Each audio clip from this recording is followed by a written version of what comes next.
ఏమయ్యా ఏం రాస్తున్నావు? హలో మాట్లాడవేంటి? ఒక్క నిమిషం సార్. ఏం రాస్తున్నావు? నేనే కాదు సార్, ఈడే అడుగుతుందో నిన్నే.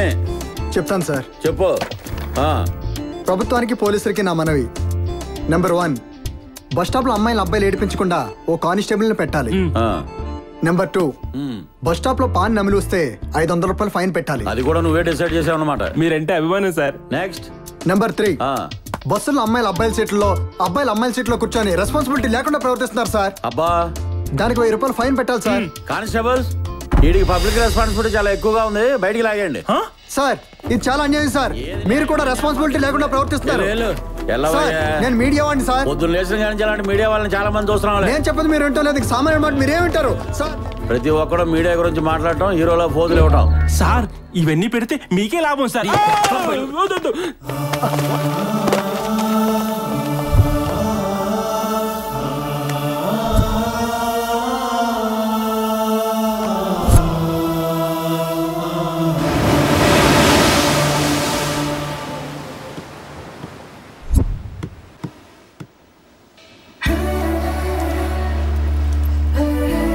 ప్రపంచంలో ప్రతి పని స్వార్థంతో ముడిపడి ఉంది, ఒక్క ప్రేమ తప్ప.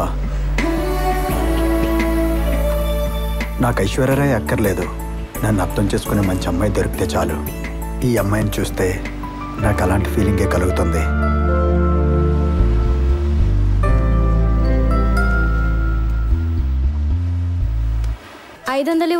ఎందుకు? అరగంట నుండి నన్నే చూస్తున్నావుగా. చూస్తే హలో, కాఫీ డేలోకి వెళ్ళినా డబ్బులు కట్టాలి, సినిమా హాల్లోకి వెళ్ళినా డబ్బులు కట్టాలి, ఆఖరికి పార్క్ లో కూర్చున్నా డబ్బులు కట్టాలి. అది ఎంటర్టైన్మెంట్. నేను పిప్పర్మెంట్ ని. సిగ్గులేదు? అది నన్ను కని పారేసిన ఎదలుకుండాలి. సారీ. సొసైటీ పెట్టి మనం మారాలి కానీ మనల్ని పెట్టి సొసైటీ మారదు. అరే మామ, ఇవి మంచి రోజులు కావరా, మనీ రోజులు. నువ్వు నా రూట్కి వచ్చి చీపిరి కట్టం కాదు, ఆడి మాట ఆడే వెండు, నీ మాట ఎందుకంటారా దొంగబాబు, దొరబాబు. రే మాట్లాడవేనరా, ఈ సొసైటీ నువ్వేం చేయగలవు? రే అగ్గిపెట్టి చూడడానికి చాలా చిన్నదిగా కనిపిస్తుంది, ఓపెన్ చేస్తావు అనుకో బోల్డ్ పుల్లలు ఉంటాయి.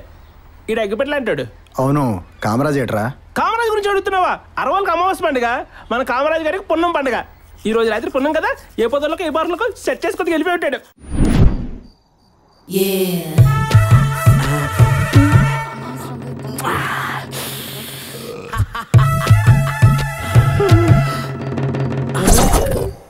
ఆ ముళ్ళపంది పెదవా వెనక నుంచి చూస్తున్నాడా?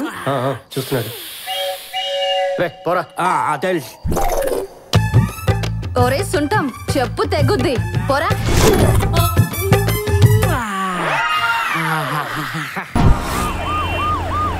అమ్మా నొప్పులు ఎక్కువ అవుతున్నాయమ్మా.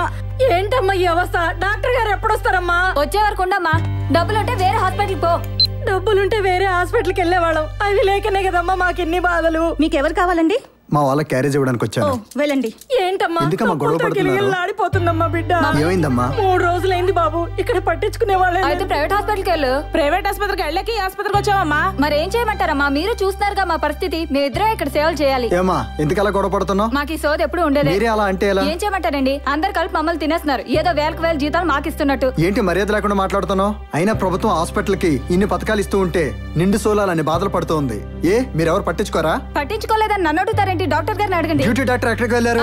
బ్యూటీ పార్లర్కి వెళ్ళారు. అమ్మో, నీకు మంచి ఎటకారంగా ఉందమ్మా. నీకు మా కామరాజ్ గాడే కరెక్ట్.